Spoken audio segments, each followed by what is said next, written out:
So I get asked all the time, what's the best sales script? What's the best sales process? Should I use something from Grant Cardone, Jordan Belfort? Do I use something from myself? Do you use something from Jeremy Miner, Eli Wild?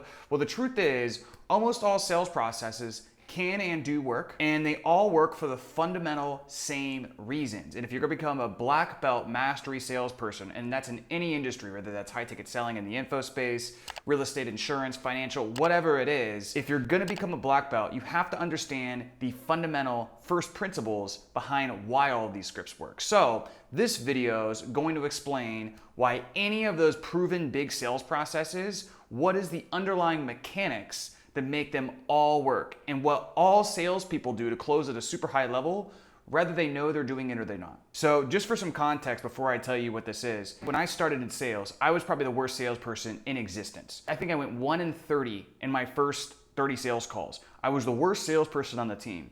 And to be honest, the only thing I had going for me is I was the hardest worker on the team. And I'll never forget, my sales manager sat me down one time and kind of said in a way of, you know, he was being nice, but, you know, he had to say it, right? So in a reluctance way, sat me down and was like, you know, you got to get better or we're going to have to fire you, essentially. And so that took me on this rampage of just essentially listening to all of the other salespeople's calls on my team, because they were phenomenal. They had door-to-door experience and insurance experience and solar. They were all so good.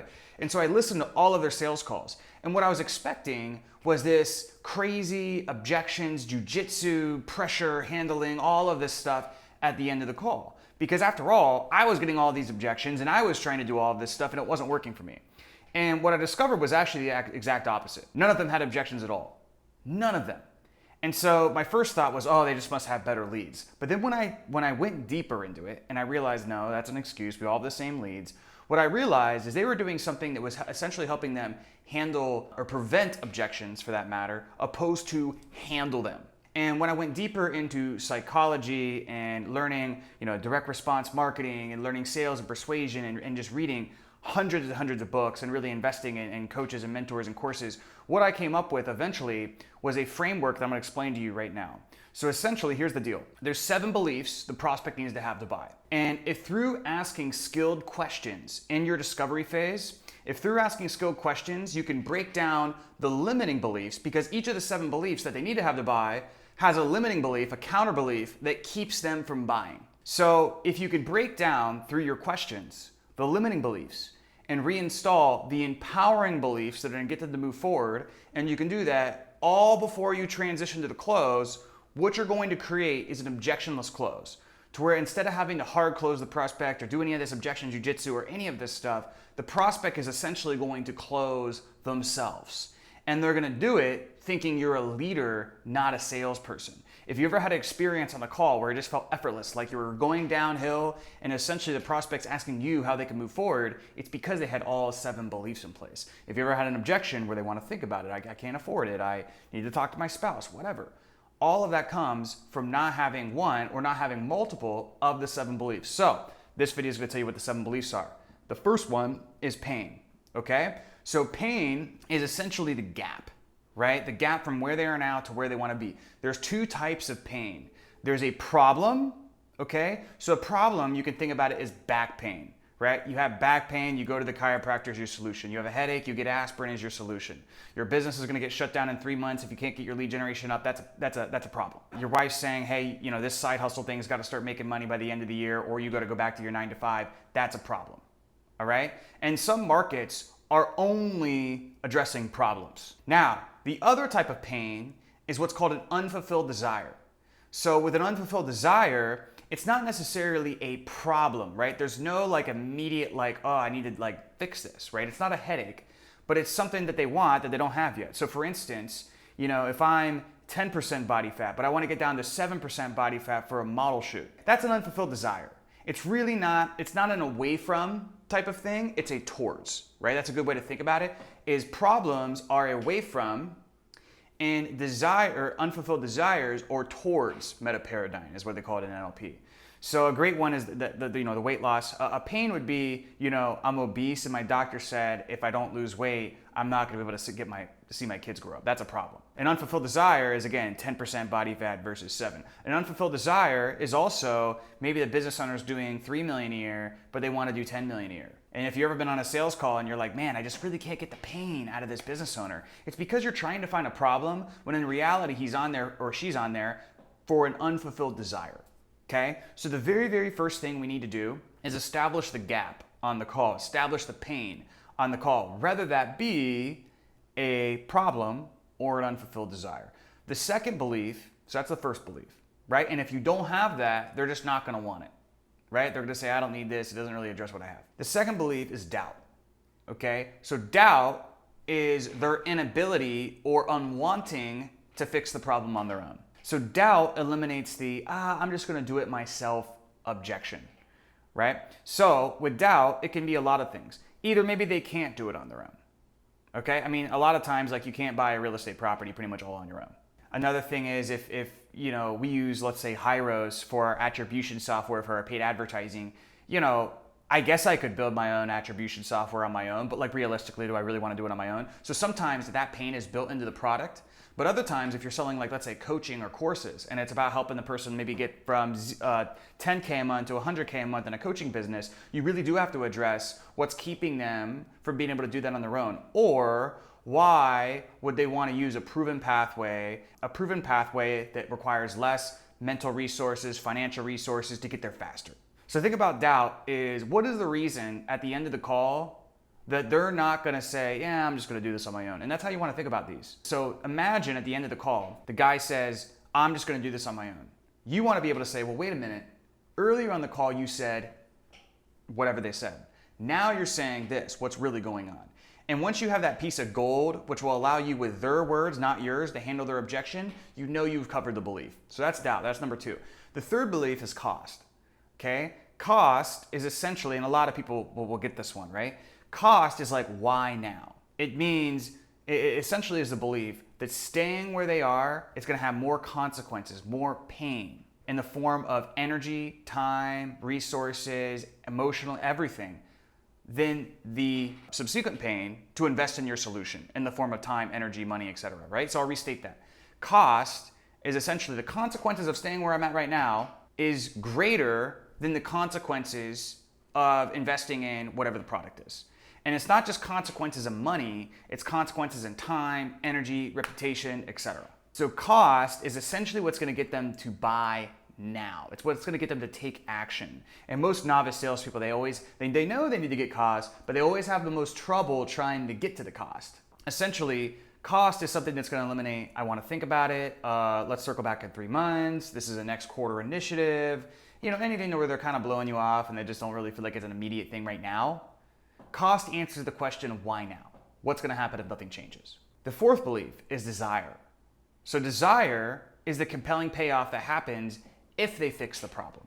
So in a study that I read in one of Cialdini's books, it was called Yes, he talks about how, and I'm going to butcher this a little bit, but he talks about how if there is, they did a study where there was 2 advertisements, and one was just talking about what's going to happen if you don't get a vaccine. This was not COVID, by the way. This was way before, right? So one talked about the consequences of not getting the vaccine. The other talked about the consequences of not getting the vaccine and the benefits they can experience if they get the vaccine and how they can get it. And what was interesting is the first one that didn't really paint the desire had like almost no response.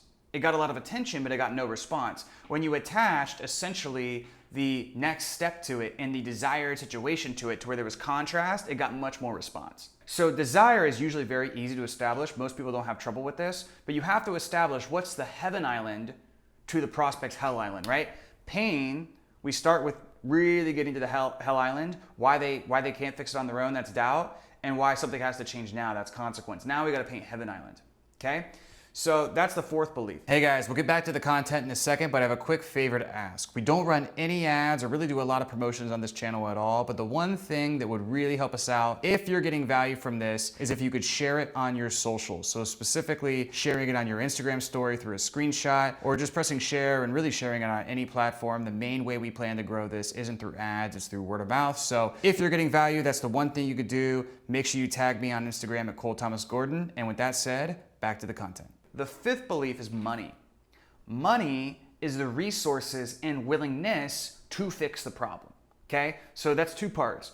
They have to have the resources. So for instance, if your thing is 50 grand and the person has 10K to their name and a 500K or a 500 credit score, they're not gonna be able to do it, right? They physically don't have the resources, and that's really not an objection, that's a logistic. Willingness is very different. Willingness means they have the resources, but they just aren't willing. Okay, so for instance, I used to coach this dating coach who helped men, better their dating lives, especially later in their life. And he was talking to an attorney making $250,000 a year, and the guy was saying, oh yeah, I want to do this, yeah, I need to do this, blah, blah, blah, blah, blah. And then when he got to the end of the call, the attorney was like, yeah, because the program is 5K. He was like, I'm not gonna invest 5K for something like this. So he had the resources, he just wasn't willing. And the lack of willingness is actually a symptom for the root cause of a lack of cost, which we already covered. The sixth belief is support. That means the other stakeholders in the decision, or the people around close to them who are going to be affected by the decision, support them in making in taking the solution to fix the pain. Support them in the decision. So essentially support, the common one is like spouse, right? I want to talk to my wife, or I need to run it by my business partner. But there's other forms of this as well. So for instance, you might have to run it by a board. You might have to get it improved by a compliance team.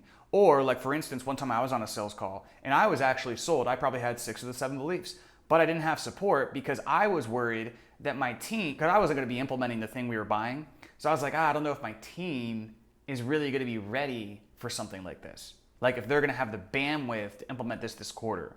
And then so I went away, talked to the team. They were like, no way, we're doing all these things that I forgot about, and we didn't close, right? I didn't have the support. That was the belief I was lacking. Now, if that could have been addressed, or maybe the salesperson could have involved my team, or if we would have had a conversation about that, who knows, I might have moved forward, okay? The last one is trust. So that's the 7th belief, is trust. And trust is essentially trust, not just in you and the company, but more importantly, trust in the method, right? They have to believe that your solution is unique, different, superior than all the things they've tried in the past, right? And I like to say it this way. They must believe that your solution is the simultaneous explanation of why everything they tried in the past has failed and why this is going to be different. So let me give you a few examples. Ketogenic diet, right? Still pretty big, but not as big as it was probably a year or 2 years ago, at least in the direct response industry. If you read a good sales letter for the ketogenic diet, it's going to be the simultaneous explanation of why the person hasn't lost weight in the past and why the ketogenic diet is going to be different. So what they're going to do is they're going to empathize with, oh, you haven't lost weight. Well, the real reason you haven't lost weight is because of something called insulin resistance, and that's called a problem-based mechanism. And because of this insulin resistance that comes from you overeating carbohydrate and you haven't lost weight, and that's the reason you've been stuck, right? So it alleviates the pressure off of them. Hey, it's not your fault. This is the real reason why you've been stuck, and it gives them an insight. So instead, what we're going to do in our health program is we're going to put you in a state of ketosis, which will allow you to finally lose the weight so that you can blank, blank, blank. So you see how by the nature of a sales letter explaining what their solution is, they also explain to the prospect why they haven't gotten results in the past and why their method is going to be different. Okay, it's very, very key. Has to be the simultaneous explanation of why everything you tried in the past has failed and why this is going to be different. Another great example is ClickFunnels, right? So you guys probably know Russell Brunson. If you watch his, I think it's even online, his 10X GrowthCon talk, where he sold, 10X GrowthCon 2, he sold a ton from stage at Grant Cardone's event. Essentially, he doesn't really talk too much about ClickFunnels. I mean, he does, but mainly what he's talking about in that presentation, which made it so effective, is not why you should buy ClickFunnels. It was why funnels are the easiest, most effective, fastest way to get customers online for any business. Because by the nature of believing in funnels, you naturally need the software to execute the belief. Does that make sense? So always think about it this way. There's two beliefs on every sales call. Two beliefs. There's the belief on the method and the belief on the product, okay? And you have to build the method first before you get to the product. So for instance, I help people essentially as certified closers and help them go out and essentially land a position with a company in the alternative education space.